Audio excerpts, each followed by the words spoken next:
5, lesson 2, and we are working again with writing quadratic equations. So in this lesson, I'm going to provide you with the vertex and one point that passes through the quadratic function. So as an example, if you're provided with a parabola, there is a vertex. I'm going to give you this point, and then I'm going to give you any random point that also passes through this quadratic function. So, for instance, I may give all the females this point, and I may give all the males this point, and we're going to see how, in doing so, as long as you have the vertex and one other point along on the quadratic function, you can still come up with the same equation. So this is our first problem. The vertex, please write this down. The vertex is the given point 1, 3, and I'm going to give you a random point on the parabola, and we're going to go with 3, 11.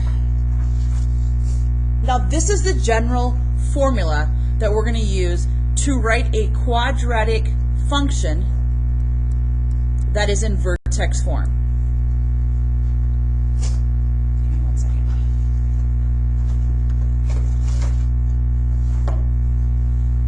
Remember, that's what's inside is going to lie to us, and what's outside is going to tell us the truth. These are the vertex points, the x-coordinate and the y-coordinate. Again, the x-coordinate is going to lie to us, and the y-coordinate is going to tell the truth. So in this position, I have y equals a. Okay, it's going to lie to me, so x subtract 1, quantity squared. It's going to tell the truth. A common mistake I see students make is they don't put a square here. We do need to have a square, illustrating that we are working with quadratic functions. Okay, now I'm always going to suggest that you come up and you cross out the ordered pair we just used. Another point of confusion is students ask, like, which point am I supposed to use to plug in to these two positions? It's always the vertex. This is the x-coordinate of the vertex, if you need to write that down. This is the y-coordinate of the vertex. H is the x-coordinate of the vertex. It lies to us, which means it gives us the different sign that's provided, and k is going to be the y-coordinate of the vertex. Okay, now we're going to take the other point we have, which is 3, 11, and I'm going to substitute in 3 for the x value, and I'm going to substitute in 11 for the y value. So let me write that down. 11 goes in for the y, 3 goes in for the x, and now we only have one variable to solve for. That is the a variable. And that a variable tells us, is this parabola going to open up, or is it going to open down? It even tells us the shape of the parabola. Is it going to be a skinny parabola that rises really fast, or is it going to be a wide parabola that rises slower? So in solving for a, as a quick reminder, please excuse my dear Aunt Sally, we are always going to, when we solve for a variable, we're going to do PEMDAS backwards. So I'm starting on the side that has the variable, and outside of the parentheses, what is being added or subtracted? The 3. So I'm going to subtract 3 to both sides. 8 equals a times 3 minus 1 squared. Next, I'm going to look on the side that contains the variable and ask myself, is there any multiplying or dividing outside of the parentheses? There is not. By the way, I know that 3 minus 1 is 2, and I know that 2 squared is 4. Now I can divide by 4, and I have 2 equals a. The entire goal of this problem is, if I provide you with a vertex and one random point that's not the vertex, but is on this quadratic function, can you write an equation of this exact function? And we can right now. So here's the function. Y equals, and we're going to replace a with 2. Y equals 2. And I'm going to write down the vertex, so it's going to be x subtract 1, quantity squared, plus 3.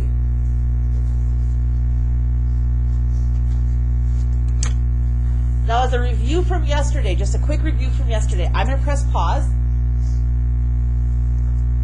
and I want you to do the following. If you are present with me in class, I ask students, how would you go about graphing this? And this goes back to lesson 1 from unit 5. So here's what I would do. I would start by finding the vertex. I'm going to go to the right one and up 3, right one and up 3. That is my vertex point, right one and up 3. Now when I have to graph this, here's what I'm thinking in my mind.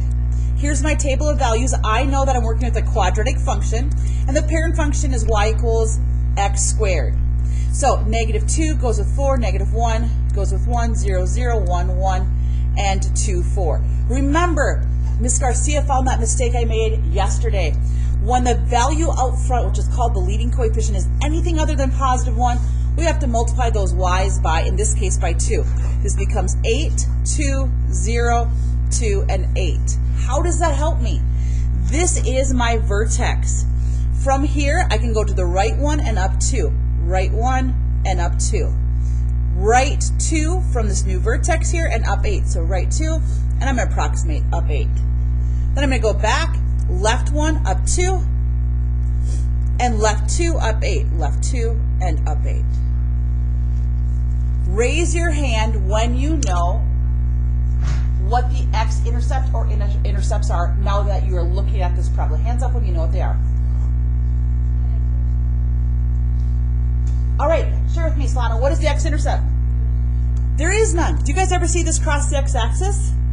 There is no x-intercepts, but what we will learn later on in this unit, there's still 2 solutions, but we're going to learn about this. It's a brand new concept, and it's called imaginary numbers, but there is no x-intercept. So we do have a y-intercept, but there is no x-intercepts.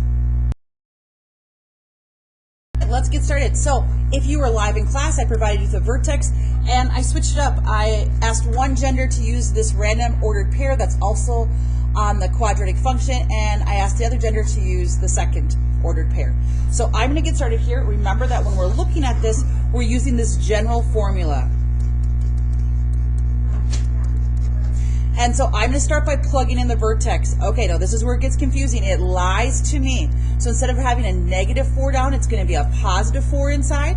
2 negatives make a positive. And in back, it tells the truth.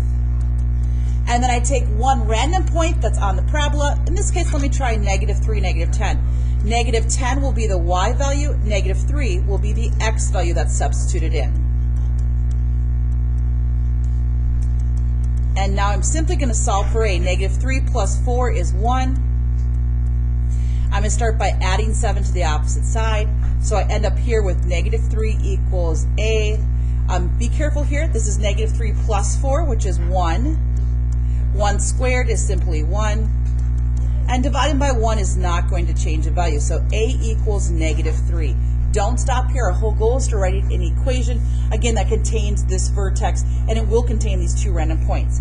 So my equation is going to be y equals negative 3, and then I'm going to come back here. X plus 4, quantity squared, subtract 7. This is what we have. Can I have a thumbs up, thumbs down if you're able to understand that or get that on your own? Thumbs up or thumbs down? Okay? By the way, if we make a quick prediction here, again, we have a vertex at negative 4, negative 7. So I can go negative 4 all the way down here to negative 7. This also tells me that our shape is going to open up down because the a value is negative, and it's going to decrease at a pretty fast pace, meaning that this parabola is going to be a little bit skinnier than the parent function. So we are looking at number 3 right now. So we have the height of a diver from a platform can be given by the following equation, where t is measured in seconds. What is the height of the diver when he jumps? Okay, what is the height of the diver? So here we go. Has everybody got this? I have plugged this equation in, and now I need to adjust the window. Remember, x represents time. X represents time. Do we have negative time that we're measuring? No. So put a 0 in, and let's take an estimate. When somebody jumps off the board and then eventually go in the water, I'm going to take a guess. Do you think it's going to take more than 5 seconds for them to jump off and go in the water? If you guys jumped off the board, would it take more than 5 seconds before you land in the water? No. So let's just try 0 to 5, and then I want you to hit zoom fit. 0 to 5, zoom fit. Okay. I don't need to know how far they're going down in the water, so I'm even going to adjust this a little bit more. I'm going to try 0 to 3. Let's go back here and try 0 to 3. 0 to 3, and then zoom fit. That looks a little bit better. This is the pathway of the diver. The pathway of the diver, the y shows the height above the water. The x's shows the time it takes to go a specific height. The first question is, what is the height of the diver when he jumps? Okay, so I want everybody to go second trace value, type in 0. So at 0 seconds, when he is releasing himself from the platform, what is the height? 32. Now here's where you have to start programming yourself. When you get to a test, even for 3, 4, sorry, for 3 seconds now, or for the 8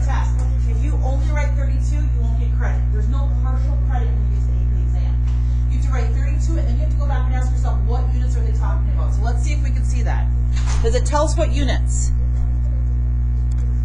It says seconds. Does it tell us any more than that?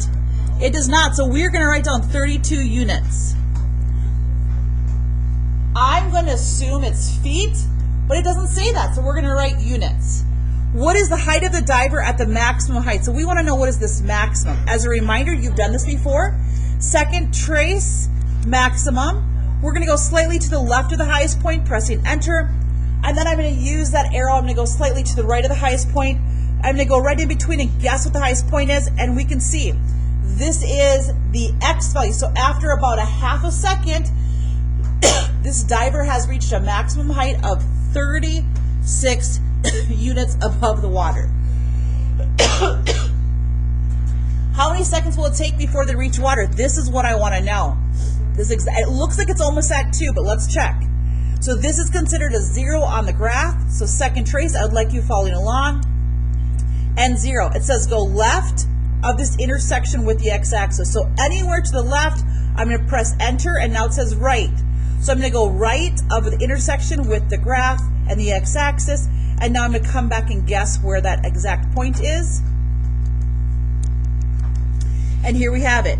So at 2 seconds, you have hit the water at 2 seconds. And I can see that T is measured in seconds.